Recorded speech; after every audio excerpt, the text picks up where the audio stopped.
નમસ્કાર મિત્રો, જય શ્રી રામ. આજનો આ વિડિયો ખૂબ જ મહત્વનો છે. આ વિડિયો જ્યોતિષ ઉકેલ ઉપર રહેવાનો છે, એટલા માટે વિડિયોને છેલ્લે સુધી જોવા વિનંતી.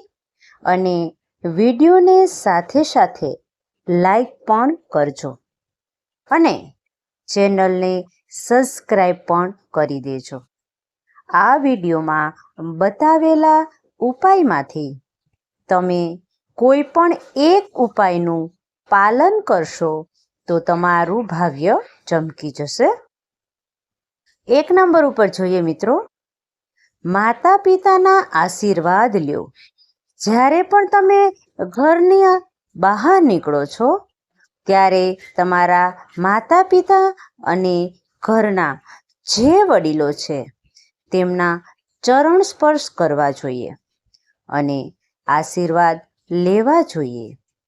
આમ કરવાથી કુંડળીના જે બધા વિપરીત ગ્રહો છે તે તમારા માટે અનુકૂળ થઈ જશે અને શુભ પરિણામ આવશે. તમારા માતા પિતાના આશીર્વાદથી તમારું જે આવનારું સંકટ છે તે ટળી જશે અને તમારું જે કાર્ય છે એ પણ પૂર્ણ થશે. 2 નંબર જોઈએ, સવારે ઉઠો ત્યારે તમારી હથેળીઓ જુઓ.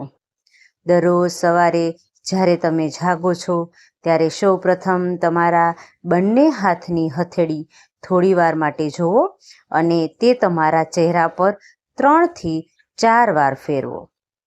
ધાર્મિક ગ્રંથો અનુસાર હથેળીના ઉપરના ભાગમાં માં લક્ષ્મી, મધ્યમાં માં સરસ્વતી અને નીચેનો ભાગ હોય છે તેમાં ભગવાન વિષ્ણુ બિરાજમાન છે. એટલા માટે રોજ સવારે ઉઠીને પોતાના હાથની હથેળીને જોવાથી નસીબ ચમકે છે. નંબર 3ની વાત કરીએ મિત્રો, ઘરની પહેલી રોટલી ગાયને ખવડાવો. ભોજન માટે બનાવેલી પહેલી રોટલી ગાયને આપો. ધાર્મિક ગ્રંથો અનુસાર ગાયમાં તમામ દેવતાઓનો વાસ માનવામાં આવે છે. જો દરરોજ ગાયને રોટલી આપવામાં આવે તો તમામ દેવતાઓ પ્રસન્ન થાય છે અને તમારી જે પણ મનોકામના છે તે પૂર્ણ થઈ શકે છે. 4 નંબર જોઈએ મિત્રો, સવારે કચરા પોતા કરો તો ઘર હંમેશા સ્વચ્છ રાખો. દરરોજ સવારે કચરા પોતા કરવા જોઈએ. સૂર્યાસ્ત પછી એટલે કે સૂર્ય આથમે એ પછી ક્યારેય કચરા પોતા ન કરવા જોઈએ.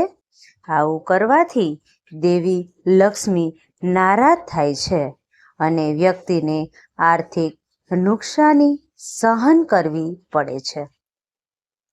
ધાર્મિક ગ્રંથો અનુસાર જો કોઈ વ્યક્તિ સૂર્યાસ્ત પછી એટલે કે સૂર્ય આથમે પછી કચરા પોતા કરે છે તો દેવી લક્ષ્મી તે ઘરમાં નિવાસ કરતા નથી અને ત્યાંથી નીકળી જાય છે.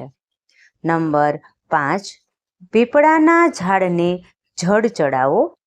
દરરોજ સવારે સ્નાન કર્યા પછી પીપળાના ઝાડને 1 લોટો પાણી અર્પિત કરો. એવું માનવામાં આવે છે કે જે પીપળાનું ઝાડ છે તેમાં ભગવાન વિષ્ણુનો વાસ હોય છે.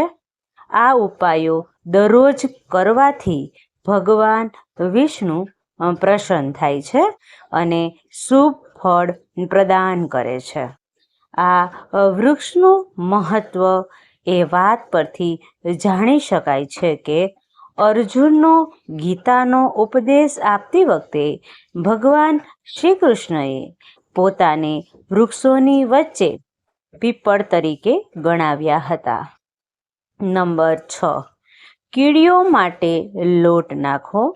જો તમે પણ ઈચ્છો છો કે તમારું ભાગ્ય ચમકે તો કીડીઓને દરરોજ સાકર મિશ્રિત લોટ ખવડાવો.